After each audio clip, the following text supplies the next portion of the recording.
आज का दिन यहोवा ने बनाया है कि हम इसमें आनंदित हों।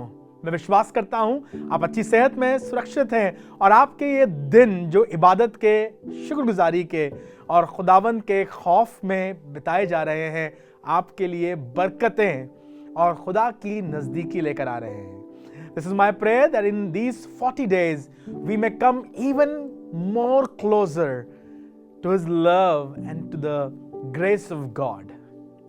मुझे मालूम है आपने दुआएं करी हैं, आपने उपवास किया है, अपने आप को तैयार किया है और आज तैयार होकर खुदा के कलाम के सामने बैठे हैं। मेरी दुआ यह है ये दिन मुझे और आपको अंश अंश करके उसके स्वरूप में बदल सके। हमने कल बात करी थी परमेश्वर के उस अद्भुत नाम के बारे में, इसके बारे में उसने कहा मैं जो हूं सो हूं, I am that I am. Not many people would understand, पर उसने कहा ना मेरे आगे कुछ ना मेरे पीछे कुछ, I am complete in my self. और जाके कह देना फिरौन से कि मैं जो हूं सो हूं ने मुझे भेजा है। मूसा समझ नहीं पाया, मूसा थोड़ा सा कंफ्यूज था। He was trying to figure out what that really meant. तो परमेश्वर ने कहा तू जाना और जाके इजरायलियों से कहना, निर्गमन उसका 3 अध्याय उसका 15वां पद, कि तुम्हारे पूर्वजों के परमेश्वर, तुम्हारे पितरों के परमेश्वर अर्थात अब्राहम का परमेश्वर, इसहाक का परमेश्वर और याकूब का परमेश्वर, उसी ने मुझे तुम्हारे पास भेजा है और इसी नाम से पीढ़ी से पीढ़ी तक मेरा स्मरण हुआ करेगा। एक अजीब सा नाम। और परमेश्वर कहता है this will be the name I will be remembered by. Abraham का खुदा, इसहाक का खुदा और याकूब का खुदा। पुराने लोग जब दुआ किया करते थे तो इसी तरह दुआ किया करते थे और आज भी बहुत से घरों में इस तरह से दुआ होती है, इब्राहिम का खुदा, इसहाक का खुदा और याकूब का खुदा। क्या मतलब? इतना लंबा नाम, अजीब सा नाम। जी, आसमान का खुदा चाहता था अपने आप को हम मनुष्यों के साथ एसोसिएट करना, जोड़ना। और वो कह रहा था अब्राहम बहुत अच्छा था, बहुत विश्वासी था, बहुत धर्मी था, but Abraham had an and. After him came Isaac, he was amazing, he was wonderful, he was very obedient. उसने अच्छे काम किए, अपने बाप के काम को संभाला, वो भी अपने बाप की तरह ईमानदार था, but Isaac also had an and. उसके बाद याकूब आया जो धोखेबाज था, अड़ंगा मारने वाला था, जिसका चाल चलन शायद जैसे अब्राहम का था, इसहाक का था, वैसा नहीं था, फर्क था। लेकिन मैं चाहता था कि मैं अब्राहम का खुदा था, इसहाक का खुदा था और याकूब का भी खुदा बनना चाहता हूं। कोई मेरी आवाज सुन रहा है? वो इतना खराब नहीं है कि तुम्हारा खुदा तुमसे मुंह मोड़ ले। वो खुदा तुम्हारे साथ आकर खड़ा होना चाहता है, तुम्हारी परिस्थितियों में तुम्हें बदलना चाहता है। या he knew that Jacob was a deceiver. याकूब धोखेबाज है, पर इसलिए कि याकूब धोखेबाज, उसने ये नहीं कहा मैं अपना मुंह मोड़ लूंगा, मैं उससे बात नहीं करूंगा, मैं उसे इस्तेमाल नहीं करूंगा। उसने कहा मैं याकूब को ठीक करूंगा, मैं याकूब को सुधारूंगा, मैं याकूब को पवित्र करूंगा और मैं याकूब को एक नया नाम दूंगा, इज़राइल, अर्थात शुद्ध मन वाले। याकूब का खुदा, इसहाक का खुदा, अब्राहम का खुदा हर पीढ़ी में कोई एक शख्स ढूंढ रहा है जिसके साथ उसका नाम जोड़ दिया जाए, जिसके साथ वो खुद आकर खड़ा हो जाए और वो कह रहा है मैं पीढ़ियों का परमेश्वर हूं, मैं तुम्हारा परमेश्वर बनने को तैयार हूं, and I want to bless you, I want to bless your family and I want to bless your lineage. याद है ना आपको? बड़ी शान से जब बात कर रहे हैं पौलुस तीमुथियुस से कह रहे हैं जब मैं तुम्हें देखता हूं ना तो तुम्हारी नानी का विश्वास और तुम्हारी माँ यूनिके का विश्वास और तीमुथियुस तेरा विश्वास मुझे स्मरण आता है। गॉड ऑफ जेनरेशंस, वो खुदा चाहता है हमारी पीढ़ियों में। पापा जी, जरूरी है कि आप चर्च जाइए, आप खुदा की खिदमत कीजिए, आप खुदा काम कीजिए, पर जरूरी है कि आपके बच्चे भी इस काम को सीख सकें। किसी ने कहा है कौन सिखाता है? चूहे के बच्चों को बिल खोदना कोई नहीं सिखाता, वो अपने आप सीख लेते हैं। जरूरी है ऐसे ही ईमानदारों के साथ हो, वैसे ही विश्वासियों के साथ हो, वैसे ही खुदा के भय मानने वालों के साथ हो कि तुम्हारे बच्चे भी तुम्हारे खुदा को जानना और पहचानना सीख सके। जब दाऊद बहुत कमजोर हो गया और जब दाऊद अपने बिस्तर पर पड़ा हुआ था और आखिरी सांसें ले रहा था, सारा मुल्क दाऊद को बहुत प्यार करता था। आज दाऊद के सब सेनापति, सब अधिकारी और सब हाकिम दाऊद के पलंग के चौगिर्द खड़े थे। His whole family was surrounding him and David is on his death bed। और कुछ आखिरी समय में महत्वपूर्ण बातें, इंपॉर्टेंट बातें अपने बच्चे से कह रहा है। और जब बात करता है दाऊद ना, तो उससे ये नहीं कहता है कि सुलेमान देख मैंने खजाना वहां रखा है, देख सुलेमान उस देश से हमने ये ट्रीटी साइन करी है, देख सुलेमान वो राजा ऐसा है। खजाने की, राजपाट की, सल्तनत की कोई बात नहीं करता है। But you know what are the last words that David spoke to his son before he died? अपनी कांपती जुबान, थरथराते होठों और अपनी नम आंखों से वो देखता है अपने बिस्तर पर पड़े हुए अपने बेटे सुलेमान की तरह और कहता है, ऐ मेरे बेटे सुलेमान, अपने बाप के खुदा को पहचान, अपने बाप के खुदा को पहचान। तूने राजपाट देखा है, तूने गद्दी पहचानी है, तूने बहुत कुछ पहचाना है, पर सबसे जरूरी यह है अपने बाप के खुदा को पहचान। और मेरी दुआ यह है वो आसमान का खुदा तुम्हारे में और तुम्हारे बच्चों में और तुम्हारे बच्चों के बच्चों में पहचाना जाए। Let the world know that he was your God and he's God of your son and of your generations। Bible कहती है उसका क्रोध तो क्षण भर का है। और फिर लिखा हुआ है निर्गमन उसके 20वें अध्याय में, वो 7 पीढ़ी तक अपने क्रोध को रखता है पर 1000 पीढ़ी तक अपनी करुणा बनाए रखता है। धन्यवाद करता हूं वो खुदा हर पीढ़ी में कोई एक शख्स ढूंढ रहा है जिसके साथ अपना रिश्ता जोड़ सके, जिसके साथ अपनी बरकत जोड़ सके, जिसके साथ अपनी आशीष जोड़ सके। पता ही नहीं चला कब दाऊद का खुदा अब सुलेमान का खुदा बन गया है। पता ही नहीं चला कब एलिया का खुदा अब एलीशा का खुदा बन गया है। पहले लोग सिर्फ एलिया का खुदा, एलिया का खुदा, एलिया का खुदा कहा करते थे, पर जब एलिया उठा लिया गया और उसकी चादर एलीशा पर आकर गिर गई और एलीशा ने उस चादर लपेट ली, तब लिखा हुआ है लोग जान गए कि अब एलिया का खुदा एलीशा का खुदा बन गया है। वो खुदा पीढ़ियों का खुदा है, जनरेशन का खुदा है। जो आशीष उसने आपको दी, आपके पासबान को दी, वो चाहता है वही बरकत आपके बेटे को दे, आपके वंश को दे। अपने आप को कहो, प्रभु हम चाहते हैं हमारे घर में ये बरकत कि खुदा का भय मानना, खुदा की इज्जत करना हमारी पीढ़ियों में बढ़ती जाए। जो बड़े बड़े बिजनेसमैन होते हैं ना, वो अपनी फैक्ट्रीज खोलते हैं, अपनी कंपनीज खोलते हैं और उसमें नाम लिखते हैं mister so and so and sons, मतलब ये उनकी है और उनके बच्चों की है। मेरी दुआ ये है जब तुम्हारे बारे में और मेरे बारे में बात हो तो कहा जाए mister Shalen Das and sons are believers, mister Shalen Das and sons are faithful.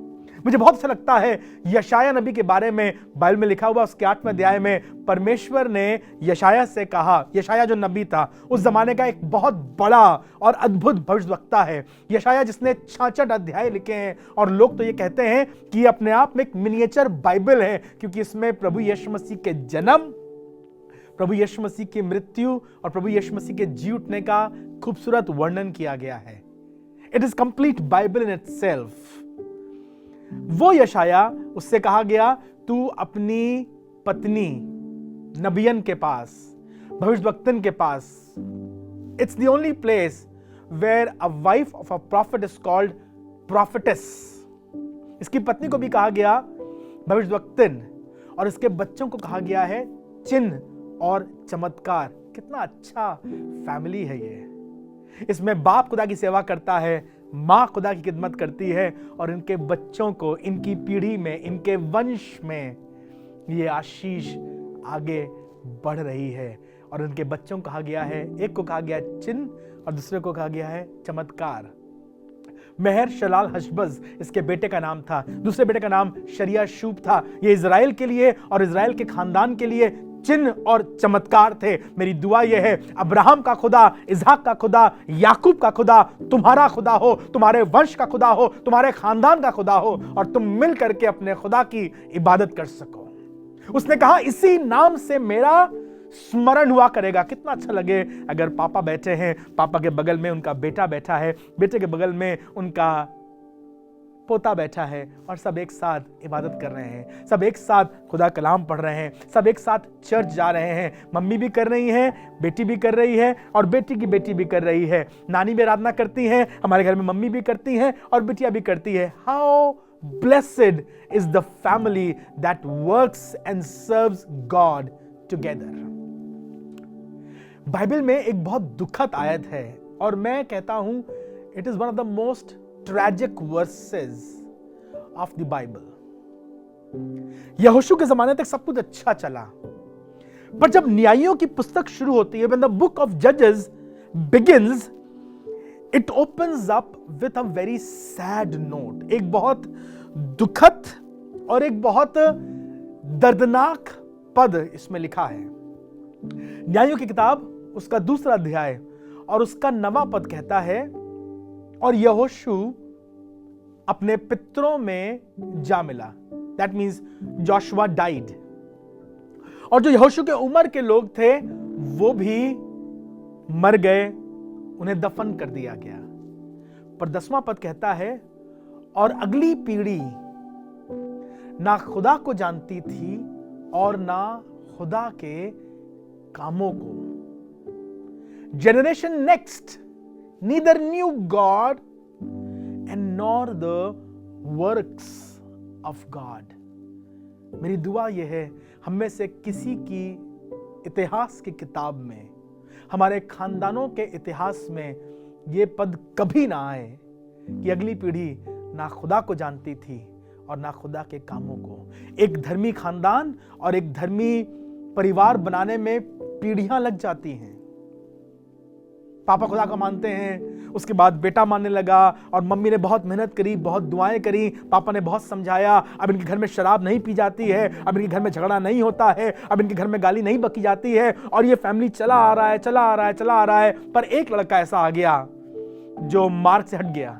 एक लड़का ऐसा आ गया जिसने अपनी मर्जी से शादी कर ली। एक लड़का ऐसा आ गया जिसने अपनी मर्जी से दोस्ती कर ली। फिर इस घर में धीमे से शराब, झूठ, लालच, झगड़ा, ईर्ष्या, कलह और मारा पीटी, छीना झपटी सब कुछ आने लगी। अब मालूम आप देखेंगे उस पीढ़ी में जो एक बार झगड़ा आ गया, एक बार शराब आ गई, एक बार लालच आ गया, तो वो पूरा का पूरा खानदान, फिर उनका बच्चा, उनका बच्चा, उनका बच्चा उन्हीं राहों पर चलने लगते हैं। कोशिश कीजिए हमारे घर में धार्मिकता का ये नियम डीएनए बना रहे।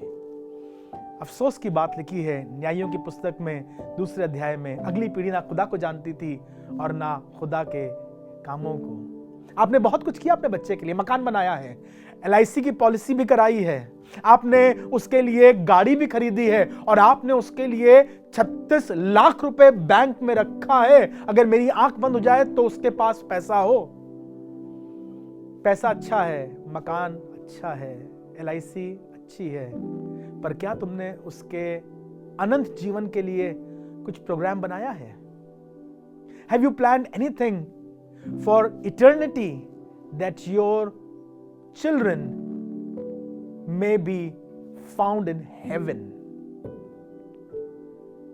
आपसे कहना चाहता हूं, इन रोजों के दिनों में, इन इबादत के दिनों में, इन आराधना के समयों में हर दिन ये प्रार्थना करो, खुदा बाप हम और हमारे बच्चे तुझे और तेरे प्यार को समझ सके।